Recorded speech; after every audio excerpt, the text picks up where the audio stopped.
Thank you so much, Chetan Bharat Learning, for your support. The faculty is they're really experienced, Chetan sir and all the other faculties. I had a very good experience with CBL team. The mock interview was very helpful. Thank you, CBL. Thank you so much, CBL. अच्छा experience है. Thank you. Come to CBL for your HCS preparation. They have helped me through prelims, mains and now interview. 21 मई को होने वाले Haryana HCS के prelims exam के लिए जो सबसे इम्पॉर्टेंट चीज़ अब हम कर सकते हैं वो है मैक्सिमम MCQ प्रैक्टिस। आपको अपनी नॉर्मल रिवीजन भी MCQ प्रैक्टिस के थ्रू ही करनी चाहिए। चेतन भारत लर्निंग में हम स्टूडेंट्स को डेली 3 पोर्शंस में MCQ प्रैक्टिस करवा रहे हैं। पहली, करंट अफेयर्स, जिसमें हम डेली MCQs के थ्रू लास्ट 1 ईयर के करंट अफेयर्स कवर कर रहे हैं। दूसरा, स्टैटिक जनरल स्टडीज़, जिसमें हम सभी सब्जेक्ट्स जैसे कि history, geography, economy, polity, environment, science and tech, art and culture, Haryana GK, ये सारे सब्जेक्ट्स को MCQs के थ्रू कवर कर रहे हैं। और तीसरा, daily CSET MCQ practice. Through this daily MCQ practice हम स्टूडेंट्स को मोर देन 6000 MCQ प्रैक्टिस करवा रहे हैं, which should ensure their best result in Haryana HCS prelims exam. This video is part of that initiative only, which is going on in both Hindi medium as well as in English medium. To watch the complete video, enroll now by calling on the number given below or visiting our website www.chetanbharat.com. The link is given in the description as well as in the pinned comment. Good evening everyone. So we'll be starting with the next part of MCQs today related to the general science questions. So let's start. The first question is, give an example of physical change. First of all, let me explain you that there are many types of changes that occur. They can be physical changes, they can be chemical changes, right? So what is the example of physical changes? Physical changes are basically the type of changes that basically can be reverted back, like they are reversible. But for example, if we crumple a piece of paper, after that we can again make it plain into the piece of paper. But if we cut the paper into small pieces by the scissor, we cannot join it and make the new paper again. Fine. So this is an example of chemical change. So basically out of these 4 options, अगर हम देखें कि एक physical change क्या है, तो हम बोल सकते हैं कि अगर burning of candle जो होता है, जब एक candle burn होती है, तो ये दोनों तरह का change होता है. It is a physical change also and it is a chemical change also. Physical change कैसे कि जो कैंडल होती है उसका जब वैक्स मेल्ट करता है तो इस वैक्स से हम दोबारा एक कैंडल की कंस्ट्रक्शन कर सकते हैं. So we can say that it is reversible. So it's a type of physical change. और ये केमिकल चेंज कैसे है कि जैसे ही कैंडल बर्न होती है, एशेज और गैस वेपर्स ऐसे रिलीज होते हैं तो एक बाय प्रोडक्ट फॉर्म होता है, तो इसीलिए हम इसे केमिकल चेंज भी बोल सकते हैं. तो जो बर्निंग ऑफ कैंडल होता है वो दोनों एक फिजिकल चेंज भी होता है और एक केमिकल चेंज भी होता है. सो ये ऑप्शन नहीं आएगा. जैसे हम we make curd out of milk. Fine. So what happens? We take milk. After that, we use we make curd out of it. But can we revert curd back into milk? हम curd से दोबारा milk produce नहीं कर सकते, तो ये भी एक physical change नहीं होगा. Similarly, blackening of silverware cannot be altered again. So this is also not a type of physical change. तो जो हमारे पास सही option बचता है वो है option D. That is dissolving of sugar in water. So this is a type of physical change. Clear all of you? So the correct option is going to be option D. Because the sugar that is present in, for example, the sugar that is dissolved in water, it can be recovered by allowing the water vapors to evaporate. So if the water vapors will evaporate, we can take the sugar back that was dissolved, and again it is a type of reversible change. तो हम बोल सकते हैं कि ये एक physical change है. तो सही option होगा option D. Okay, so this is question number 2. Which of the following is an example of chemical change? Okay, तो chemical change मैंने जैसे आप लोगों को बताया कि जो chemical change होता है, what is it? It is irreversible type of change, right? It can not be reversed back, मतलब एक बार अगर रिएक्शन हो गया तो दोबारा उसे सेम, मतलब अगर रिएक्टेंट से प्रोडक्ट बन गया तो प्रोडक्ट से रिएक्टेंट दोबारा वापस नहीं हो सकता, इरिवर्सिबल होता है. That is why we say that it is a chemical change. अब इन 4 ऑप्शंस में से हमें ये देखना है कि कौन सा रिएक्शन एक केमिकल चेंज होगा. डिस्पर्शन ऑफ व्हाइट लाइट जैसे होती है. What is dispersion of white light? आप सबने पढ़ा होगा कि एक प्रिज्म होता है, तो अगर हम व्हाइट लाइट इसके थ्रू पास कराएं, so it gets dispersed into a band of 7 colours, right, which is refer to as VIBGYOR, जैसे रेनबो फॉर्मेशन होता है. Fine. So is this a chemical change? Softening of vegetables. So this is option number 2. Softening of vegetables when cooked. What will be softening of vegetables? For example, when we cook the vegetables, they get soft. Fine. So will be regarded as a physical change or chemical change. The cooking of vegetables is a type of chemical change. Why is it a type of chemical change? क्योंकि जब हम एक बार vegetables को cook कर सकते हैं, उसके बाद हम दोबारा से रॉ वेजिटेबल्स तो नहीं बना सकते. एक बार रिएक्शन हो गया, उसके बाद it can not be converted into its raw form. So we can say that it is a type of chemical change. So the correct option here will be option B. बाकी जितने भी reactions हैं वो chemical changes नहीं है, क्योंकि वो reverse back हो सकते हैं. जैसे wet soil lump, wet dried gets fragile. जो सॉइल होती है वो अगर it is wet after evaporation of water, जब सनलाइट आती है again it gets converted into dry soil, तो एक फिजिकल चेंज हो सकता है. डिसॉल्विंग सॉल्ट इन वाटर, जैसे हमने अभी पीछे डिस्कस किया कि sugar solution, it will be a physical or a chemical change. We regarded that it is a physical change. Similarly, salt in water का भी ऐसे ही है. Salt extract हो सकता है by the process of evaporation, we can get it back. So this is also a type of physical change. तो इनमें से जो correct option आता है वो होता है आपका option B. Okay. Next is what form of energy is produced in decomposition of water. Fine. So decomposition is a type, decomposition of water happens. So what type of energy is produced?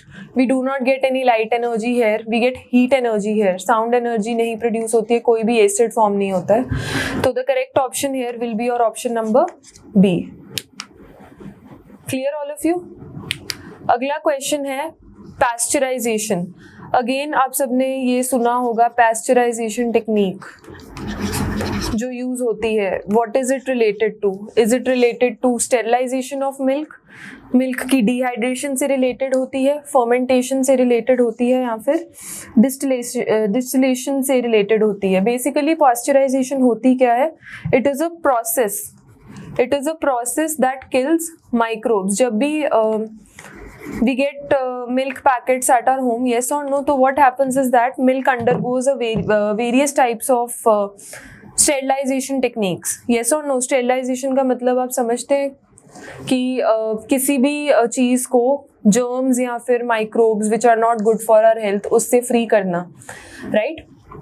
That process is known as pasteurization. Fine. It is basically a process to kill microbes. So what happens here is that it is a type of, हम बोल सकते हैं कि हमने milk को बहुत ही pure बनाना है, fit for human consumption बनाना है. So इससे क्या होता है? It facilitates its preservation. So what happens in this process? Basically heating. जैसे हम ये भी बहुत बार सुनते हैं कि अगर हमें मिल्क को प्योर करना है तो हमें उसे बॉयल कर देना चाहिए, क्योंकि अगर हम उसे बॉयल करेंगे तो उसके जितने भी माइक्रोब्स हैं they will get killed.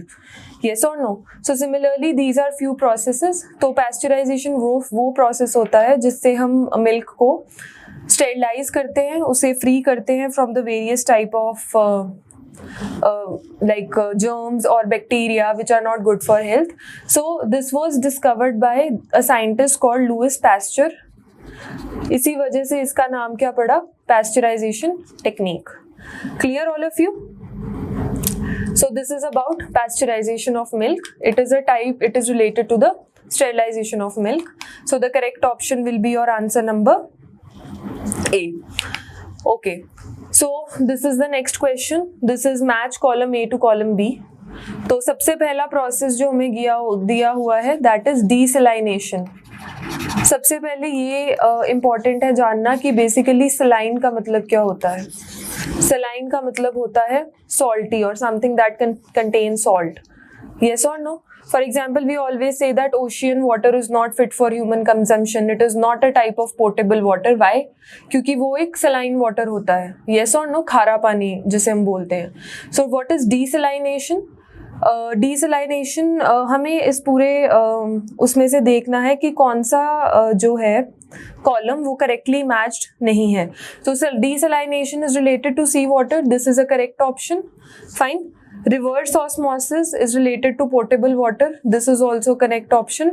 Denaturation is related to protein. This is also correct. Pasteurization जैसा हमने अभी पिछली स्लाइड में पढ़ा कि ये प्रोसेस sterilization of milk से related होता है. But यहाँ पे it is written related to tea. So this will be an incorrectly matched option. So your correct option will be option number D because it is not correctly matched. Answer number D.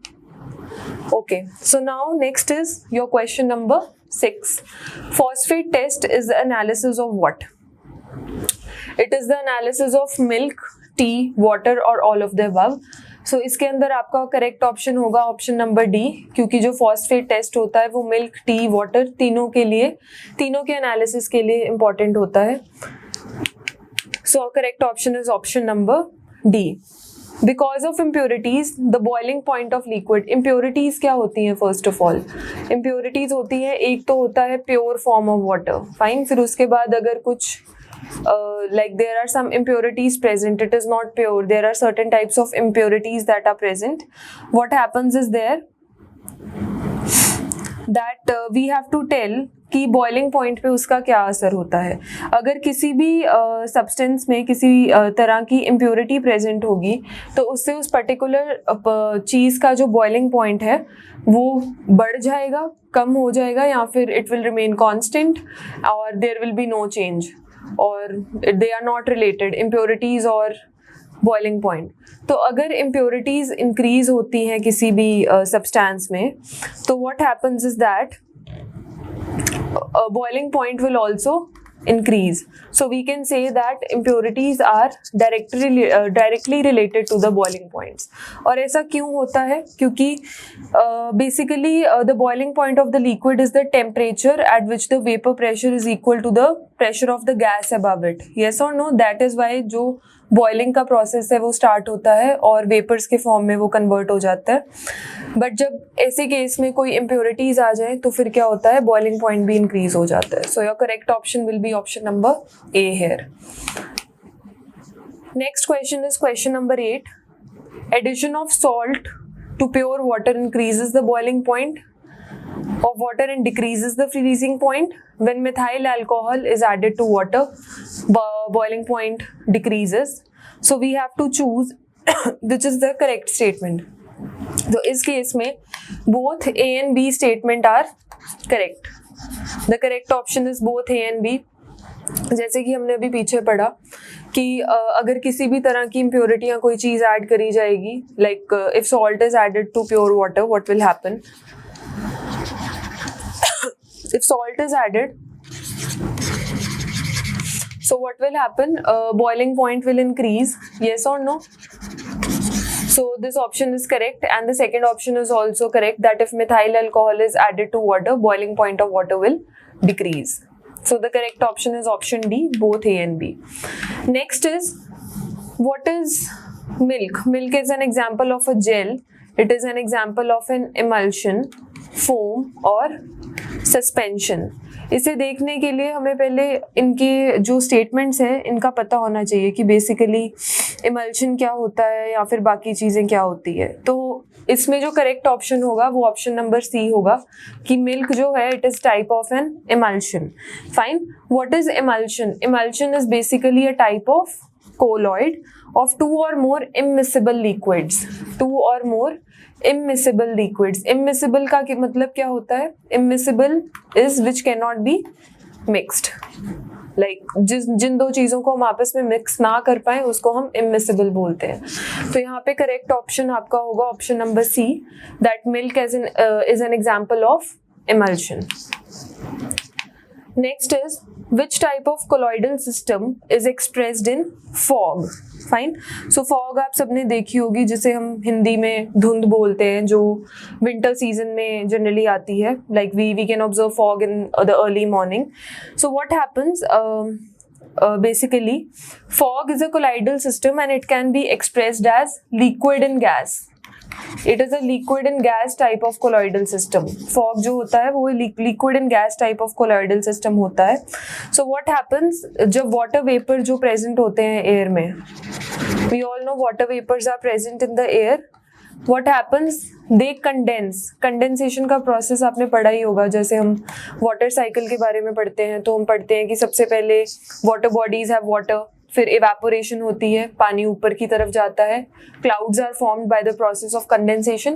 After that precipitation takes place. Precipitation जिसे हम rainfall भी बोलते हैं, which can be काफ़ी तरह से हो सकती है, in the form of droplets, in the form of hail, in the form of snow. Yes or no? So, which type of colloidal system is expressed in fog? It is in liquid and gas. Fine. So, what happens? The water vapor in air condense to form small droplets, and this is how the formation of fog takes place. Clear, all of you? So, the correct option will be your option number A, that is liquid and gas. Fog is a type of colloidal system which consists of liquid and gas. Okay, next is question number 11. If a saturated sugar solution is prepared by mixing 100 grams of sugar with half liter of water, which of the following physical quantities will change? Hope you enjoyed this session. To watch the full video, enroll now by calling on the number given below or visiting our website www.chetanbharat.com or downloading our learning app Chetan Bharat Learning.